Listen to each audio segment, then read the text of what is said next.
There is a reason that the vast majority of players in Wild Rift are ranked below Platinum. More than half the player base, in fact, is in Bronze, Silver, and Gold. Now, why is that? The reason is because there are so many common mistakes that players are making at this level of play that either they don't realize they're making these mistakes, or they just don't really know how to fix them. So in this video, I've composed 10 of the most common mistakes players are making in Bronze, Silver, and Gold that I actually used to make when I was new to League of Legends, and I also still see players occasionally make in my games. So let's get started.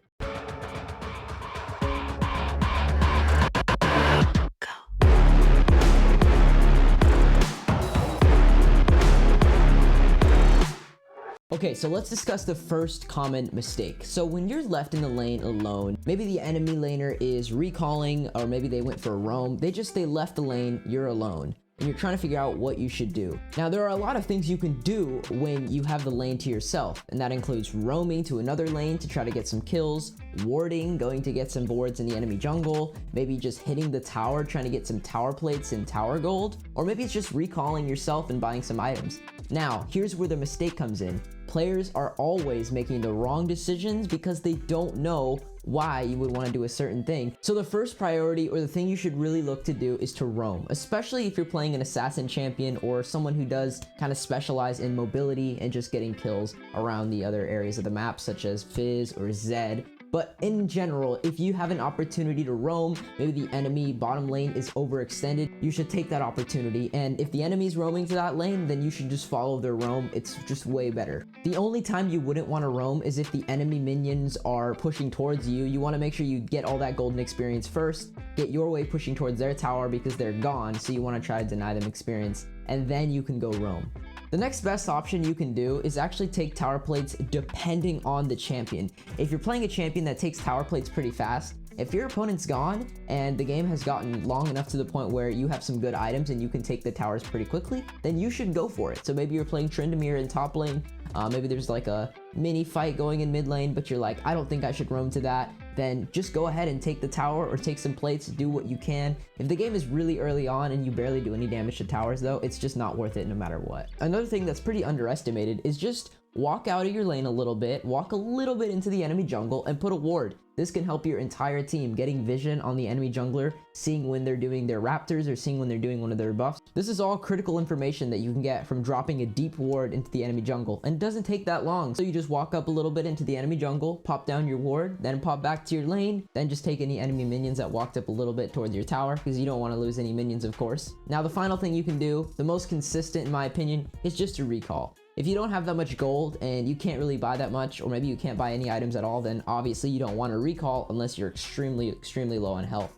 Otherwise, if you have no better alternatives, the lane is all yours and you've already shoved in the wave, there's no opportunities to roam, there's no need to get deep vision in the enemy jungle, and your champion doesn't take tower plates that fast, or maybe it's just too risky because you think the enemy jungler is nearby, then just recall. That's always a good alternative. Just recall, buy your items, get full health, and just walk back to lane. Okay, so mistake number 2. This is a really common one, so make sure you're paying close attention, because if you are in platinum or below, I can almost guarantee that you do this at least a few times a game. And this is incorrect ward placement. Now, technically there is no such thing as a ward that doesn't provide value. However, if you were to just walk a little bit further or be a little bit smarter about where you place your ward, you can end up providing your team a lot more information for just a few more seconds of walking towards a different bush. So for example, in the mid lane, this is a very common one I see. People just ward like the bush that's right, adjacent to the mid lane. Now, yes, this does technically prevent ganks to some extent because you can still see the jungler coming, but this doesn't provide nearly as much information if you were to just walk out a little bit further and then place that same ward in the small, some people call it the pixel brush, the small little single brush that's out in the river. That's a lot more valuable. You can see the enemy jungler crossing the river. You can see them coming to your lane before they even get into the bush right next to your lane. It's overall just a better ward, and it only takes a little bit more time to place. Okay, the third mistake. Now, this is also very common, especially in like bronze, silver. It even happens in gold. This mistake is basically building the same items every single game. So let's say you're a Zed player and you're like, oh, I always build lethality because that's my champion identity, right? I'm just supposed to be an assassin. Now look, lethality is good, but let's say that you maybe have a lot of tanks on the enemy team instead of building your first 2 items as Youmuu's Ghostblade and Duskblade, why don't you build a Black Cleaver earlier, since that's going to provide some armor penetration since they have some tank. So yeah, that's just an example, but there are so many scenarios where you're gonna want to build differently. Maybe you're in the mid lane and you're playing Yasuo and the enemy has a Fizz. You're gonna want to build an early Hex Drinker and then build it into a Maw of Malmortius later, just because it's going to give you some extra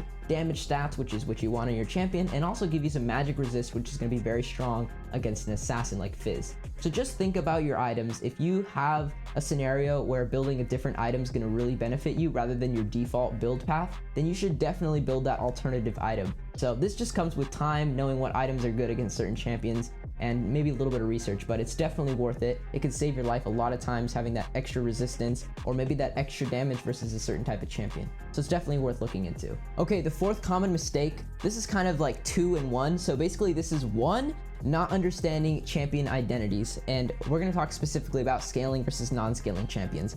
So let's say you're playing Master Yi and you're just like, you're dying a ton in the early game. You're taking like every fight that you think you can win, but you don't know, or maybe you're forgetting. I mean, hopefully you're not forgetting. Hopefully you just don't know this.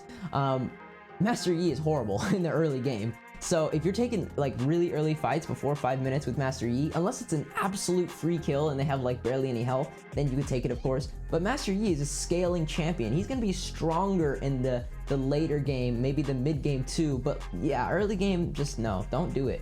Now on the other hand, if you're playing Pantheon, which is a very strong early game champion, and you're playing him wrong and you're playing him late game, you're like, okay, well, I'm gonna play safe in the early game, I'm gonna farm up, I'm gonna get kills when the opportunity presents itself. That's not really how you should be playing Pantheon. You should be playing super aggressive. That champion is very, very strong in the early game, so you need to just go hard in the early game, go get all the kills that you can without obviously dying like unnecessarily. And then in the later game, you can play a little bit safer because, you know, he doesn't scale as well as other champions. So just knowing your champion, knowing what point in the game they're strong, you need to use that to your advantage. Another thing I wanted to talk about in this like same kind of mistake is not understanding your power spikes. So this kind of has to do with the same thing as knowing when your champion is strong. So when you get a full item, for example, like Akali is like a prime example.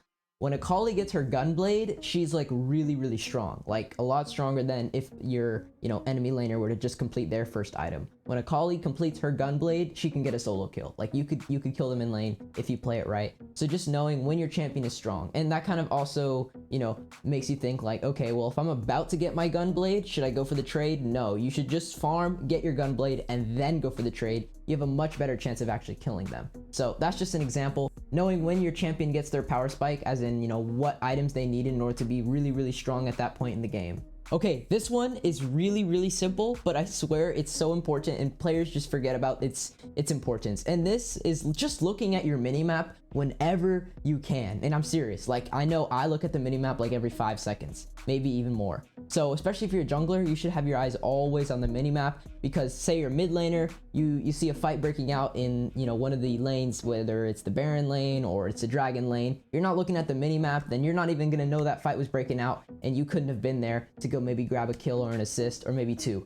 So same thing with jungle. I mean, jungle's very important. If you're not looking at the minimap as a jungler, why are you even playing that role? Like actually, why are you even playing that role? So yeah, just always be looking at your minimap. Now as a new player, I know it's hard, so just try going into a few games and have that thing on your mind. That's the only thing on your mind. Just be like, okay, I'm gonna practice looking at the minimap as much as I can. Because if you try to practice too many things at once, you kind of just forget what exactly you're trying to practice. So yeah, go into a few games with that one thing on your mind. I'm gonna look at the minimap as much as I can during this game, and obviously not have it take away from my mechanics or from my fighting. Just give it a glance whenever you can. Okay, common mistake number 6. This one should be really obvious, but I feel like it's also undervalued, similar to the minimap one. And this is just really focus on last hitting those minions. It makes a big difference. If you were to last hit maybe 60% of your minions in an entire game versus if you were to last hit 90%, like just because you miss one last hit and then you miss another last hit, you're just like, okay, it's fine, I'm missing a few, I'm not perfect.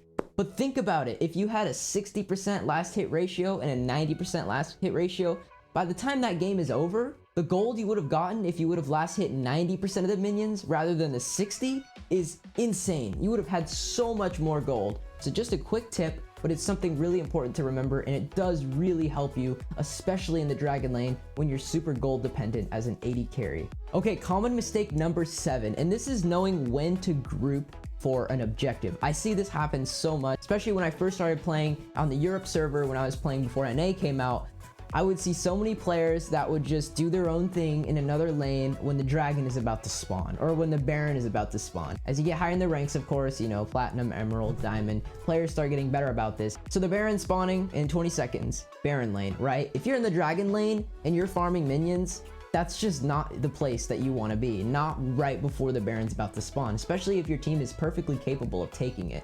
Now, same thing goes for the dragon, and this happens a lot more. If the dragon's gonna be up, and you're a baron laner and you have a kill lead over your opponent and you're really strong, use that lead to help your team win the dragon fight. Don't just, you know, take half a tower or even take a whole tower. It's more valuable if you were to just help your team secure that dragon and maybe win the entire fight and get some kills out of it. That's much more valuable. So just know when an objective is about to spawn, you have to be kind of near it. Don't be on the other side of the map. Okay, now this one, I see it all the time, and I used to be guilty of this when I first started playing League of Legends on the PC version. And this is constantly like switching your champion, because I mean, maybe you had one bad game with the champion that you played, and you're just like, oh, this champion sucks, I'm not gonna use it anymore, right? Like, say you're playing Yasuo, because Yasuo is one of the hardest champions in the game. You play Yasuo, maybe you go 0-6. You're like, this champion sucks, gonna play something else. Now, there's nothing wrong with switching champions. I just know there's a lot of players that will constantly switch champions until they find the like perfect champion, which, yes, technically there is like a perfect champion for you that you will really enjoy, but it's important to remember practice is what makes you good at a champion. You're not just gonna naturally play that champion a few games and then just like play him perfectly. It's not like that. If you want to be good at a champion, you play that champion. Even if you're playing bad on that champion for the first few games, that's actually completely normal. So just know that switching champions all the time, that's not really gonna help you get better. That's not gonna help you like find that one champion. If you want to find that one champion, you have to pick that one champion based off of what you enjoy and then practice that champion. And then that will become that champion that you can play. So just remember, don't switch champions all the time. Pick one and stick to it. I see this mistake all the time, and that's playing tilted. Now, I used to do this before. I've gotten better about it. Basically, just don't play tilted. If you find yourself making bad plays, you just feel frustrated with the game. You guys know the feeling. You're tilted. You feel like nothing's going your way, and you feel like nothing's your fault, but you feel like you want to just blame everything on your team rather than yourself, and you're just like, oh, why is everything going wrong? It's just because you're tilted. Your mechanics are being affected. Your decision making is being affected. Just recognize that you're tilted, and you should probably take a 5-minute break, 10-minute break, maybe go, you know, walk outside real quick, or maybe go feed your dog and then get on to the next game. So I don't know, I just know there's so many players that like doing this thing called rage queuing. It's a term where basically like if you're tilted, you just instantly queue up into the next game and then hope it's better. That's the definition of playing tilted. So avoid that, because if you do play tilted, you're just gonna drop in your rank. You're not gonna climb. Okay, so the final mistake, final tip for you guys, this is to know your wave management. In silver and gold, there's a lot of players that just don't really know what they're doing with the wave. They don't know how to manage the minions. They don't know when to freeze the wave, when they should push it, when they should let the wave push to them. They just don't know. A lot of times, like for example, a lot of Yasuo's, because Yasuo has really good wave clear, they'll just hard push the wave constantly, and they're prone to ganks. You need to know wave management. This is a very common mistake. If you don't know wave management, it's very hard for you to get solo kills. It's very easy for you to be ganked. It's very hard for you to set up opportunities for your team to like help you get a solo kill on the enemy. It's just, you need to know wave management. And if you do want help with that, I have an entire video actually dedicated to wave management. You can go ahead and check it out. I'll leave it right up there somewhere. I'll just, you know, pop it in there. So yeah, know how to manage the wave. All right, everybody, that is gonna do it for the video. I hope you enjoyed. If you did, you know how to let me know. And if you wanna see more educational Wild Rift content, go ahead and check out some other videos on the Rift. I also have a Discord server for other people in the community that wanna talk and get better at the game. The Discord server will be linked in the description if you wanna check that out. All right, well, it's been Gregory, and I'll see you next time on the Rift.